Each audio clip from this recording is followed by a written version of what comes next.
Yo les bros, bienvenue sur Spatule Bro, je suis le chef et aujourd'hui petite review de l'épisode 15 de My Hero Academia saison 6.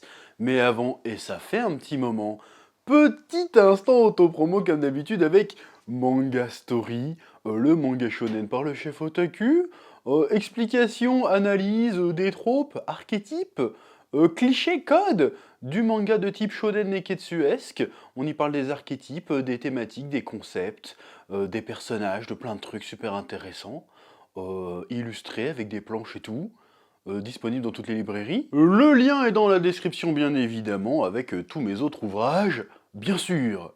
Oui. Tu vois ce que je veux dire? C'est débile! Calmos les amis. Ah, j'aime bien ça. Ça, c'est bon. C'est la manière la plus stylée de voler. C'est pas la Superman, mec, les bras devant, on s'en bat les couilles de ça. Tu fais oh. Et en fait il est éclaté comme film.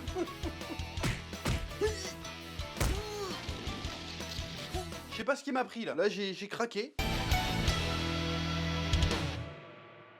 Alors, cet épisode 15 de My Hero Academia, j'ai envie de dire que c'est l'épisode où, pour ma part, on plonge un peu dans l'inconnu, parce que je n'ai pas lu le manga à partir de ce passage-là. Moi, j'avais juste lu la bataille contre Shigaraki, je n'avais pas eu l'occasion de lire ce qui s'est passé ensuite, même si, je vais pas mytho, il y a Petit Chef qui suit régulièrement le manga, qui me fait des mises à jour orales, ça sonne sale quand je dis ça comme ça, mais il me fait des petites mises à jour de temps en temps, donc je sais grosso merdo dans les grandes lignes, le déroulé des opérations, mais ça va être une découverte quand même pour moi d'une certaine façon, parce que je n'ai pas lu le manga, donc. Et donc je découvre cette histoire d'attaque du Tartare, évasion du Tartare.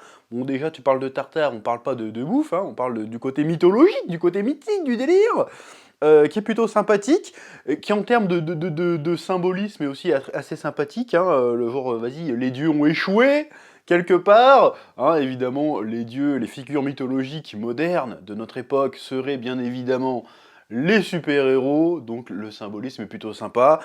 Et avec cette histoire de prison de haute sécurité pour vilains, on est dans un autre cliché, un autre trope, une autre tradition presque du typique du monde du super-héros, des super-héros, parce que c'est très rare que dans les mangas type shonen neketsuesque classique, fantastique, on te parle forcément de prison, d'évasion de prison, tout ça. En général, les vilains, quand ils sont battus, soit ils deviennent gentils, soit ils meurent. Voilà, y a pas ce côté de « ouais non, on va pas le tuer, c'est pas gentil, on va le mettre en prison, peut-être qu'un jour, Inch'Allah, il va redevenir gentil et il pourra se réintégrer dans la société. » Y a pas cette connerie-là dans les shonen neketsuesque fantastiques de base. Bon, tu vas me dire « ouais, dans Bleach, Aizen, il est en prison, mais parce qu'ils peuvent pas le buter, c'est pour ça qu'il est en prison, sinon il l'aurait fumé s'ils auraient pu le fumer. » Alors dans Dragon Ball, ça n'existe pas, y a pas de prison. C'est soit il meurt, soit il devient gentil, voilà, par exemple.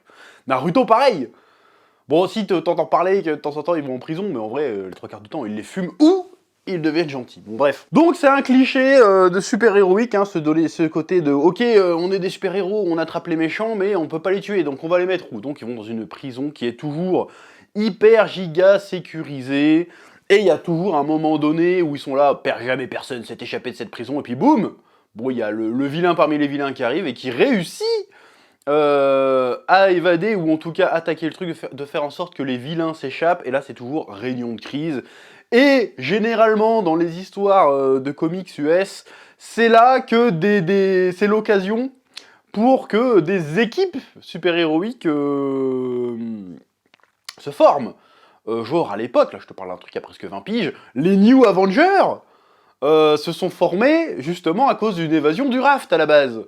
Donc là, du coup, il y a Daredevil, Luke Cage, Spider-Man, Wolverine et tout, qui sont là, bon, il faut les arrêter, les bâtards. Hop, on est les New Avengers. Voilà, il y a ce genre de délire là. Même, il me semble qu'à l'époque, il y avait un dessin animé Avengers à l'époque, où les gars s'étaient formés en partie sur ça. Bon, d'abord, il y avait l'invasion extraterrestre, bien sûr, mais après, il y avait le deuxième arc, c'était « oh, les vilains s'échappent ». Voilà, on est dans ce délire là. Donc j'aime bien, ça réutilise les délires super-héroïques à bon escient, je trouve ça plutôt stylé. Voilà, l'idée est cool, toujours. Parce qu'en plus, ça permet d'introduire plein de nouveaux vilains sans avoir d'expliquer d'où ils viennent. Bah, ils étaient en prison, ouais, c'est bon. Hop, et ils ressortent, et puis voilà, il y a une... Et puis, tu vois le truc venir que le prochain arc, ça va être un délire en mode, vas-y, il va falloir récupérer les méchants un par un, quoi. Donc ça, je trouve ça pas mal. Classique, encore une fois, mais toujours efficace. Comme ça, il n'y a pas besoin de faire le background de chaque vilain, c'est ils se sont échappés, il faut les arrêter, baston. Très bien. Bon, par contre, j'ai trouvé quand même cette petite bataille du Tartare un petit peu brouillonne. J'ose imaginer que c'était beaucoup plus expliqué, pardon. J'ai essayé de faire un mot entre expliqué et explicite, je sais pas pourquoi. Beaucoup plus et mieux expliqué et décrit dans le manga, je l'espère. Vous me direz si vous avez vu le manga, parce que là, j'ai pas... Je trouvais que ça allait un peu vite. Genre, le gars, en plus, il utilise de superlatifs, hein, le All for One, du coup, parce que c'est lui qui contrôle le corps de Tomura, pour le coup. Et il fait, oh, heureusement que je suis pas venu avec Gigantomachia, parce que la puissance de feu l'aurait défoncé. Sauf que toi, frérot, t'as réussi à prendre la prison avec un brin de lait chauve-souris, et c'est tout, en fait. Donc c'est ça que j'ai pas trop compris. Alors, ok, t'as mis le côté, vas-y, j'ai coupé les trucs électriques, mais quand même, je dis, les gars, ils sont censés être 500 mètres sous l'eau, ils ont pas prévu de trucs plus que ça, quoi. C'est-à-dire, vas-y, il y a une armée de robots sur un pont, si le pont est perdu, on détruit le pont, et puis après, bah, on va voir comment ça se passe. J'ai trouvé que du coup, il est passé un petit peu facilement, alors qu'il dit lui-même que ça va être chaud patate, mais en fait, non. C'est un petit peu étrange, ce délire-là. Et autrement, bon là, je pars un peu en digression, comme d'habitude, je trouve fortement étonnant qu'il n'ait pas mis en place, il ne semble pas avoir mis en place, ou alors peut-être qu'ils ont expliqué et que l'explication m'est passée au-dessus et que j'ai oublié, parce que je retiens même pas les noms des personnages, donc c'est possible que j'oublie des informations, c'est qu'ils mettent les mecs dans une prison, mais apparemment ils ne suppriment pas leur alter. Alors ok, c'est prison de haute sécurité de ouf de malade, mais ils ont pas l'air d'avoir de quelque chose qui répresse leur alter, ils ont pas de... Parce que dans le comics Marvel, par exemple, ils ont tous des colliers, des bracelets, qui font que ça inhibe leur super pouvoir quand c'est possible. Là, apparemment, non. C'est juste, vas-y, juste grosse prison de sécurité, et si tu sors, t'as des trucs qui te fument. Or que l'arc d'avant, avec Overhaul et tout, d'ailleurs qu'on voit dans l'épisode, ils ont découvert une drogue qui te coupe les pouvoirs. Je trouve étonnant que le gouvernement n'ait pas dit tiens, c'est pas mal ça, peut-être qu'on va s'en servir pour supprimer les pouvoirs des vilains. En fait, si tu vois ce que je veux dire. Mais bon, après, encore une fois, je digresse, mais ça aurait été malin de revenir là-dessus, je trouve. En termes même de storytelling, pour montrer que le pouvoir n'est pas si... que le système n'est pas si clair et doit faire des fois des choix un petit peu limite juste pour continuer d'exister. Parce qu'on en parle un petit peu dans l'épisode, à un moment t'as un gardien de prison, enfin un gardien de prison, je sais pas trop qui c'est le mec, il fait ouais, pourquoi on les garde là, ceux-là, pourquoi on les bute pas, alors qu'on sait très bien que de toute façon c'est pas des humains, c'est que des monstres qui sont devenus tara à cause des alters, on n'a rien à voir avec ces gens-là, c'est des dangers pour la société, viens on les fume en fait, pourquoi on se fait chier à prendre soin d'eux?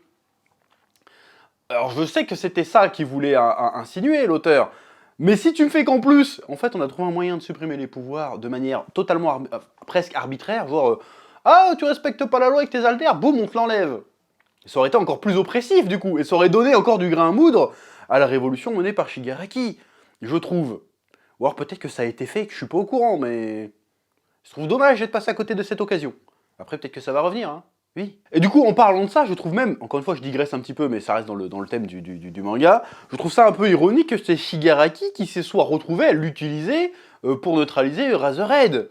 Normalement, idéologiquement, Shigaraki, il aurait dû dire non, j'utilise pas ça, parce que je sais contre quoi je me bats en fait. Je me bats contre le système qui m'empêche d'utiliser mon alter à son plein potentiel, qui m'enlève ma liberté. Or que cette cartouche qu'il a utilisée, c'est la synthèse de ça, c'est la symbiose, le paroxysme de ce truc-là. C'est vas-y, on peut t'enlever tes pouvoirs en fait.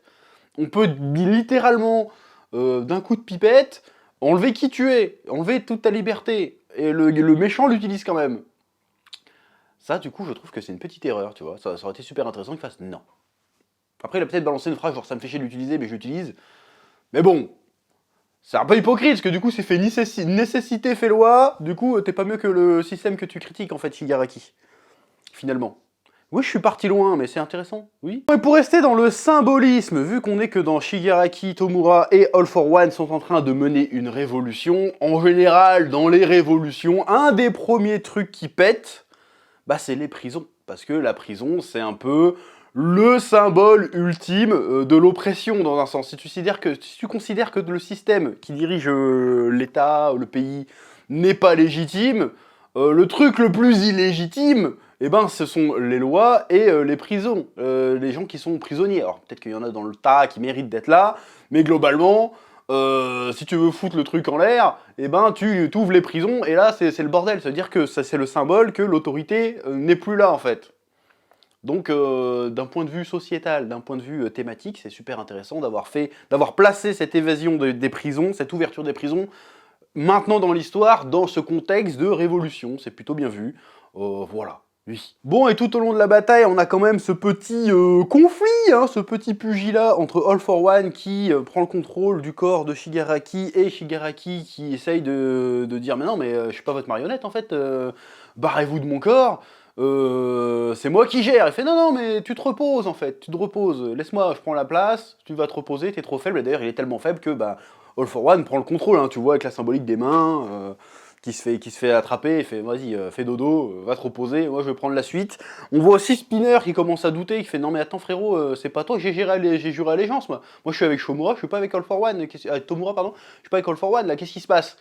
En plus, moi à la base, je veux foutre en l'air le système d'accord, mais là vous commencez, bon il le dit pas comme ça, mais c'est ce que je comprends, vous commencez quand même à partir en couille là, vous libérez tous les vilains. Moi à la base, j'en avais contre les faux héros. On est bien d'accord que les vilains, ça reste des fils de pute à la base. Surtout que le gars est un fan de Stain.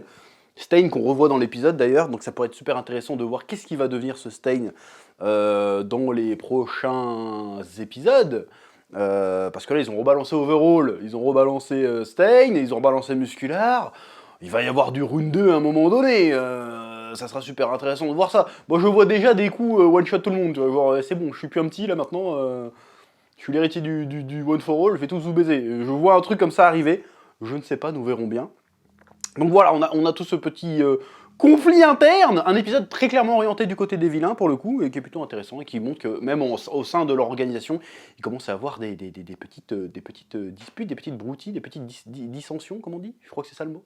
Je sais plus, oui. Dernière partie de l'épisode, on revient dans la société super-héroïque, on voit les héros qui, après la bataille, sont en train de panser leurs blessures, à la fois physiques et psychologiques, hein. On voit que Endeavor est toujours sur le billard en train de se faire opérer pour essayer de ne pas crever.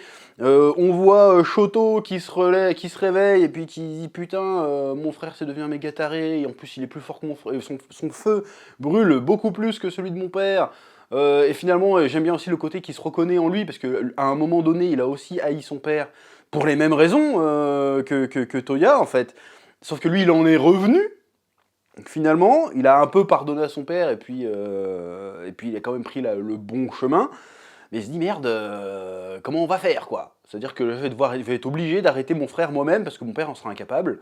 Donc, énorme conflit, énorme sujet qui peut être super intéressant. Et encore une fois, les meilleurs vilains sont ceux qui sont le reflet du héros.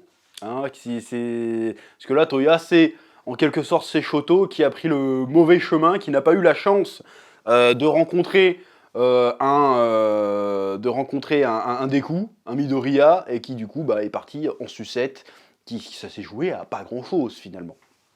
Donc super intéressant. Encore une fois, Bakugo qui se réveille et qui se rend compte que Midoriya est toujours dans le coltard, il fait merde, il va pas crever ce con, je me suis fait planter pour rien.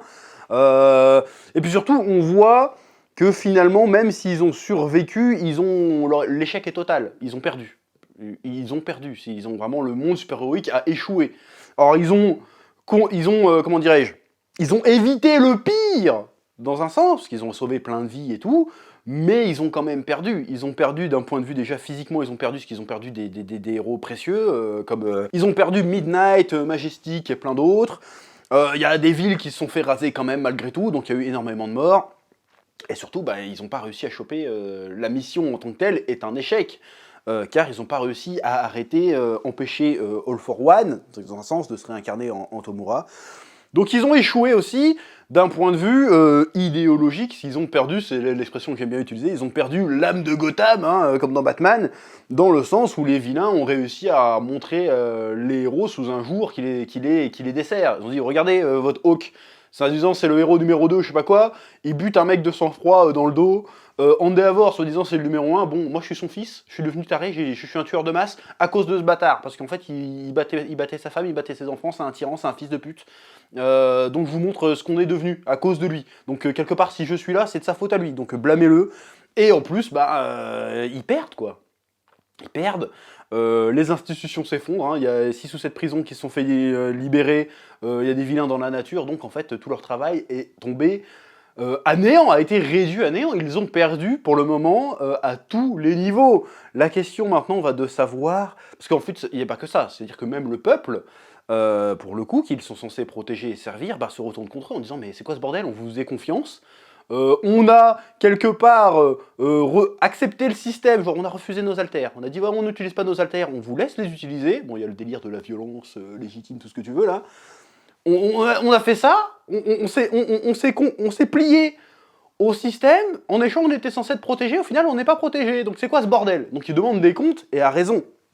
Donc la question va être de savoir est-ce que ça va être des vrais héros et qui vont quand même continuer à se battre pour ce qu'ils considèrent juste, malgré le fait que le peuple soit plus derrière eux. Hein, c'est ça qui fait des héros, hein. Un grand pouvoir implique des grandes responsabilités. On demande pas merci, on demande pas de reconnaissance, on fait juste sans qu'on le croit. Est-ce qu'ils vont continuer là-dedans? Parce qu'on voyait déjà dans l'épisode d'avant qu'il y avait certains héros qui étaient là, oh, vas-y, je laisse tomber, c'est trop, je vais changer de boulot. Je vais retourner bosser à la poste, j'étais bien. Là, c'est trop pour moi, tu vois. Donc, comment on va voir ça? Il va souvent avoir une vague de héros démissionnaires, si ça arrive, ça va être super intéressant. Et de voir qu'ils vont être plus qu'un petit bastion de héros qui vont rester envers et contre tout, sachant qu'ils auront plus le gouvernement dans leur poche, certainement, j'en sais rien, qu'ils auront plus le peuple ni le gouvernement dans leur poche, qu'ils vont être dans la merde. Les voir devoir se dépatouiller tout seul, de manière isolée, ça pourrait être cool. Ça pourrait être très intéressant en termes de thématique. Ensuite, il y a un autre truc, et c'est un truc assez récurrent dans les shonen neketsuesques en général, c'est que là, dans My Hero Academia, tout indique que le système doit changer, en fait. Parce qu'il a échoué, très clairement. Le système doit changer, et pourtant, t'as l'impression que les héros se battent quand même pour préserver le statu quo. Plus encore que de préserver la justice et de sauver des vies, t'as quand même l'impression que leur préoccupation, c'est de se dire « Merde, le système part en couille, comment on le maintient ?» Or que la question, c'est pas comment on le maintient, c'est ce système est parti en couille, comment on le change? Et là, j'ai l'impression que la question, c'est comment on le maintient, et ça, c'est toujours un truc... C'est un problème que j'ai. J'adore les shonen neketsuesques, mais je trouve que finalement, ça toujours... Même si, au début, le héros est toujours... Pas forcément dans My Hero Academia, mais... Le héros du shonen neketsuesque qui est toujours porteur de changement et de révolution, finalement, eh ben, il maintient quand même le statu quo. C'est-à-dire, on est rebelle, mais pas trop. Naruto, c'est ça. Genre, ouais, le système, c'est de la merde. Ça, ça veut dire de la haine et de la violence, mais on va garder les Kage, on va garder les machins. Voilà, on va garder tout comme on est, sauf qu'on va plus faire la guerre. Mais ta gueule, t'as pas changé le système, en fait. T'as juste, tu l'as juste entretenu. C'est ça ce que je veux dire. D'ailleurs, la preuve, ça repart en couille dans Boruto, là, si je dis pas de bêtises. Donc, il a rien changé, en fait. Tu vois ce que je veux dire? Oui. Bon, dans Dragon Ball, il change pas du tout le statu quo, c'est pas son propos, mais... Voilà. J'espère que dans One Piece, au moins, gouvernement mondial, il va se la prendre dans le cul. Si, le seul héros qui change vraiment quelque chose, selon moi, hein, qui change vraiment quelque chose, mais c'est pas un shonen neketsuesque, on peut pas dire que c'est un shonen neketsuesque, bah c'est Eren dans Shingeki no Kyojin. Je veux pas spoiler la fin, mais lui, au moins, il change quelque chose. Ça change, un petit peu. Oui, donc bref, un épisode intéressant qui promet des choses intéressantes, et surtout comme je suis dans le délire de découvrir totalement, ou presque, ce qui va arriver, et ben je suis très impatient de voir la suite. Après, dommage, encore une fois, je vais me répéter, mais je trouve que la réalisation rend ça un peu fadasse. Voilà, alors qu'avant, souviens-toi des 2, 3, 4 premières saisons, ça envoyait du pâté, et là c'est vraiment genre, bon, dans le manga il se passe ça, bon bah on dessine ça. C'est pas, ça se fait pas chier. C'est très dommage, je trouve. Oui. Bref, c'est tout ce que j'avais à dire pour aujourd'hui. Comme d'habitude, je vous laisse le soin de mettre un petit pouce bleu, de vous abonner si ce n'est pas déjà fait pour ne pas rater les prochaines vidéos, de mettre un petit commentaire pour le référencement, pour le soutien, ça fait toujours plaisir. Et je vous dis à très vite sur Spatule Bro pour de nouvelles vidéos. Oui.